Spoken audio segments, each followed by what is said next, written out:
Assalamualaikum warahmatullahi wabarakatuh. Apa kabar sahabat Nakoy? Salam dari pesantren Anakoya, Serpong, Buaran, Tangerang Selatan. Akhir-akhir ini kita sering mendengar istilah biadab dan adab. Dan ternyata dalam dunia digital juga ada orang yang punya adab dalam digital, ada orang yang tidak punya adab. Ya, dan ini diperkuat juga oleh ceramahnya Menteri Mendesmen Prof. Muti beberapa waktu lalu di kampus UNES. Memang manusia sudah juga dikuatkan dalam buku Seven Awareness. Buku yang saya tulis itu sudah membedah salah satunya bahwa manusia-manusia modern akan mengalami ketertinggalan dengan apa yang mereka ciptakan. Jadi jangan kaget kalau manusia menciptakan AI, kita kalah oleh AI. Nggak usah AI lah. Manusia menciptakan kalkulator saja, kalah oleh kalkulator. Apalagi komputer. Apalagi sekarang orang-orang kaya berinvestasi triliunan untuk AI. Jadi memang mengerikan ke depan itu kalau kita nggak punya kesadaran sendiri, kesadaran tinggi. Kita jadi orang yang betul-betul meninggalkan jati diri kita sebagai manusia. Dalam kesempatan kali ini, saya ingin mengupas beberapa karakter manusia-manusia modern. Kenapa modern? Modern itu tidak pernah lepas dari digital. Coba lihat deh, yang namanya mobil modern, sekarang pakainya apa? Tip, pencet. Digital, ya. Rumah modern pakainya apa? Tip, semua nyala, semua mati, digital. Jadi manusia itu hanya satu titik aja. Semakin modern manusia semakin tertinggal oleh kemodernan tersebut. Disitulah menjadi cikal bakal manusia mengalami istilah dalam Seven Awareness namanya STS atau Sindrom Toxic Success. Nanti silakan Anda baca di halaman 12 sampai halaman 20 buku Seven Awareness, membahas ada 20 lebih yang namanya penyakit-penyakit manusia modern. Ya, saya kupas itu. Tapi kali ini saya ingin mengupas sisi yang lain tentang manusia yang harusnya memiliki kesopanan, akhlak, moral dalam dunia digital. Ternyata manusia-manusia yang kalah oleh dunia modern, justru mereka semakin tidak beradab.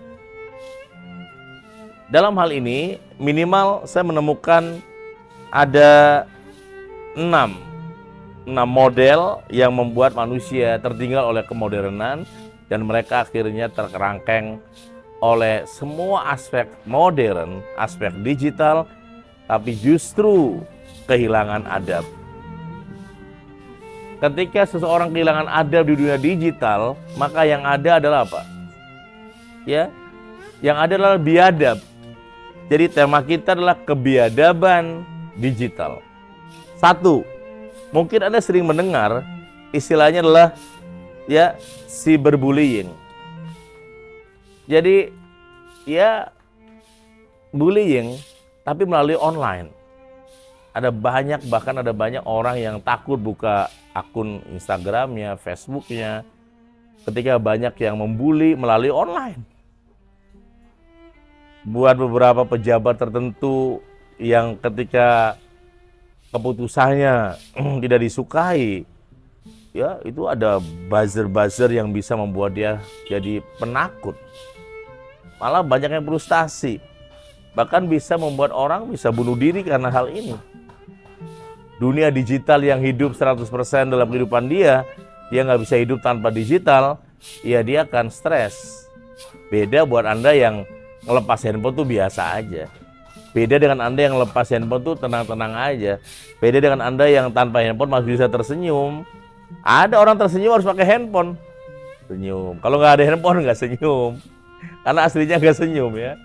Jadi kebiadaban digital, salah satu perilakunya adalah membuli secara online. Jadi ketika ada orang suka membuli orang lain, apalagi dengan akun-akun palsu, akun-akun dibuat dengan mudah, namanya nama palsu, tapi tujuannya adalah untuk menjadi ya buzzer-buzzer yang menjatuhkan nama baik, menjatuhkan reputasi. Ada orang membangun reputasi 20 tahun, hancur, hilang oleh buzzer dalam waktu 1 hari. Langsung habis dikuliti dan sebagainya. Ya, jadi ini terjadi. Maka solusinya adalah kita harus bijak dalam menggunakan digital ini.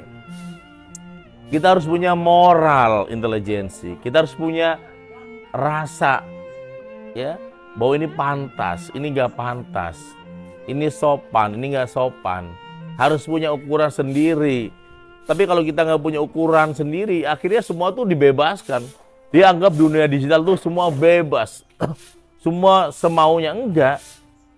Dunia nyata ada aturan, dunia digital juga ada aturan.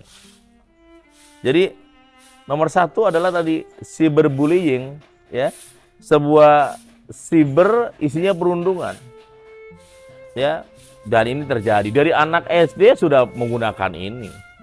Ya, dari SMP, SMA apalagi, ya, ada yang dia merasa kurang cantik, dipermalukan, ya, dibully, lama-lama akhirnya dia frustasi kan. Ada yang sampai seperti itu.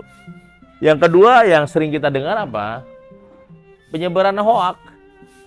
Jadi yang namanya hoak atau ya disinformasi, kebohongan, informasi yang palsu itu seringkali mudah beredar. Maka salah satu solusinya apa sih? Double check. Saya kalau ada berita orang meninggal, teman-teman, nggak langsung percaya. Tapi saya langsung cek dulu ke detik.com, salah satunya. Akun-akun yang dianggap oleh kita punya reputasi tinggi. Akun-akun yang punya integritas tinggi. Ada artis, ada ini. Karena sekarang tuh viewer adalah rajanya. Semakin banyak orang mau membaca, melihat, walaupun judulnya palsu, wah itu banyak orang kemakan hoak. Apalagi dalam ilmu self awareness, masyarakat modern lagi-lagi, dia kurang silent, dia kurang riadoh, dia kurang merenung, dia kurang tafakur. Maka yang terjadi, dia mudah terprovokasi oleh stimulus-stimulus yang ada. Maka tanpa disadari akhirnya banyak orang terprovokasi oleh media sosialnya sendiri. Ini terjadi teman-teman Ingrid. Jadi ada orang yang akhirnya jadi penakut, pemalu, ya bahkan nggak usah jauh-jauh. Anak-anak kita yang main game, misalkan ya mau game yang gulat atau perang, dikit-dikit jadi keras kan. Anak-anak kita yang main gamenya adalah pukul-pukulan, berantem, nggak lama juga mukul temennya atau mukul ayahnya atau ibunya. Jadi digital ini membuat anak-anak kita malah semakin tidak beradab. Kalau anak-anak kita tidak didampingi oleh orang tua. Jadi bagaimana anak-anak kita punya adab dalam dunia digital, memang nggak bisa dilepaskan. Ketika Anda melepaskan handphone ke anak Anda tanpa ada bimbingan, tanpa ada pendampingan, anak akan masuk, akan mengunjungi situs-situs tertentu yang memang nggak pantas, nggak layak, yang mendorong dia jadi anak yang marah, emosi, mukul-mukul meja, mukul-mukul sofa dan sebagainya. Itu terjadi. Dan kita sebagai orang tua merasa bahwa karena sayang memberikan semua itu ke orang anak itu, sebenarnya karena itu salah satu sisi kelemahan kita sebagai orang tua yang tidak mempelajari ilmu tentang bagaimana mendidik anak. Nanti silakan baca buku berjudul Seven Awareness Excellence of Parenting. Saya menulis tentang tips-tips bagaimana menjadi orang tua di atas rata-rata. Oke, yang ketiga, sahabat Nakoy, adalah ujaran kebencian atau hate speech. Orang-orang yang kemudian menyebarkan kebencian berdasarkan ras, agama, etnis, ya, politik ya dan sebagainya. Lihat ketika ada pilkada, pemilihan presiden, orang bisa begitu membenci dengan orang lain demi tujuan politik. Dijadikan sebagai permusuhan antar agama, itu digital yang tidak beradab. Ya, digital yang betul-betul adabnya nggak ada.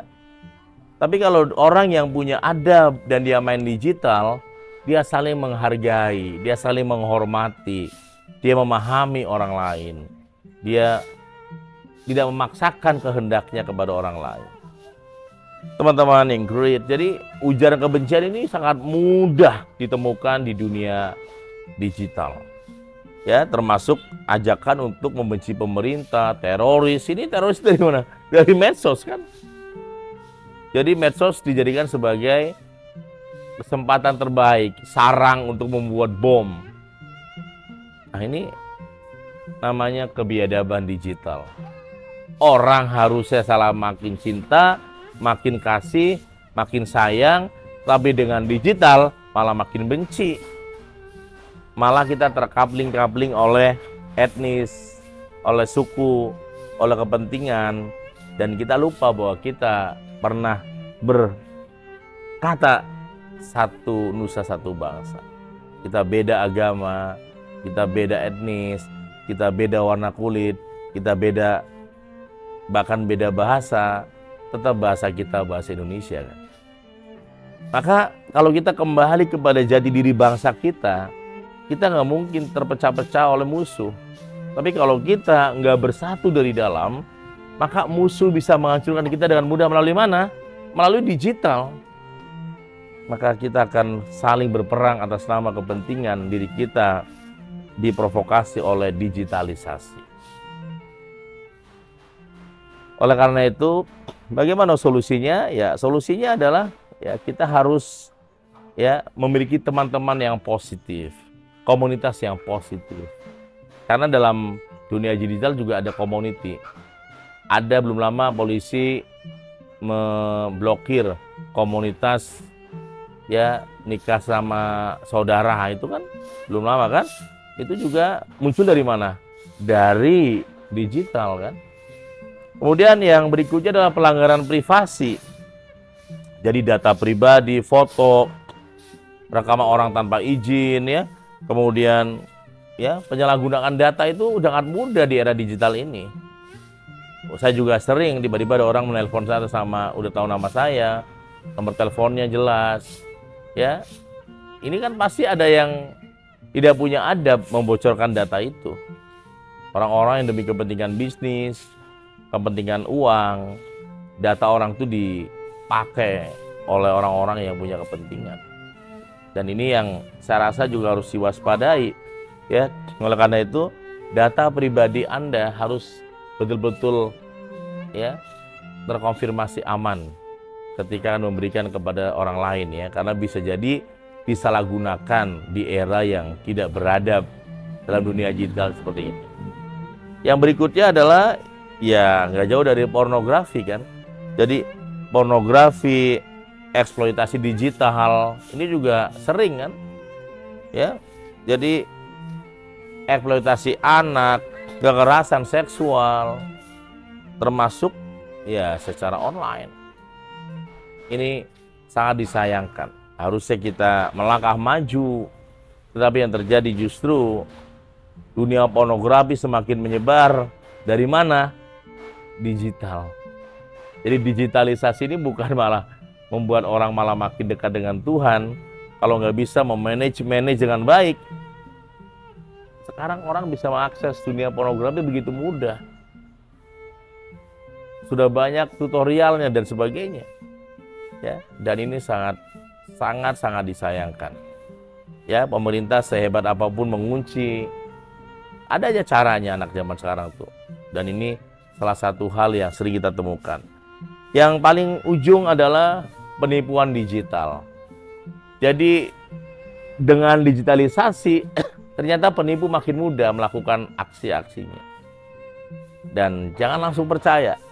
Saya ya 2 kali atau lebih ya ada orang yang pura-pura dia mentransfer sodako untuk pembangunan anak ya, dan kemudian dia transfer anggaplah 5 juta gitu kan, terus nelpon lagi, maaf Pak, ternyata itu istri saya nggak setuju, saya kelebihan harusnya transfer 500, itu 5 juta, tolong dikembalikan 4.500.000. Nah ini kayak kan kalau orang nggak punya pengalaman dapat kabar gini langsung percaya, dia transfer lah uang 4,5 juta, ternyata uang 5 juta itu bohong. Penipuan digital ini sangat mudah terjadi. Oleh karena itulah hati-hati. Pengalaman adalah guru terbaik, termasuk adalah dalam hal mengatasi penipu-penipu tersebut. Teman-teman yang great, sahabat hebat, maka kesimpulannya adalah kita punya 2 jalan. Apakah kita akan termakan oleh kecerdasan teknologi, atau kita akan menggunakan teknologi untuk menjadi kemakmuran, untuk menjadi kebahagiaan, untuk menjadi kesejahteraan, untuk menjadi keadilan kita sebagai manusia di atas rata-rata. Kalau Anda mampu menggunakan teknologi untuk kebaikan, teknologi digital untuk kebahagiaan, digital untuk keadilan, maka bisa jadi dengan digital tersebut kebaikan-kebaikan Anda semakin menyebar kemana-mana. Tapi kalau kita justru kalah oleh digitalisasi tersebut, maka kita akan tertinggal oleh kemodernan tersebut.